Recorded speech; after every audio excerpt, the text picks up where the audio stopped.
বামনগাড়ি গ্রামের রাস্তার পাশে সরিষা ফুলের খাঁটি মধু কিভাবে কালেকশন করে দেখুন।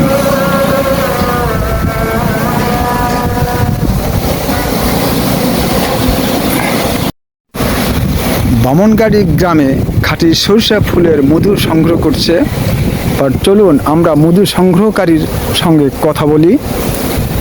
ভাই, এই মধু সংগ্রহকারী তো আপনি? জি। তো মধু কত কেজি বিক্রি করছেন? 600 টাকা কেজি। 600 টাকা। জি।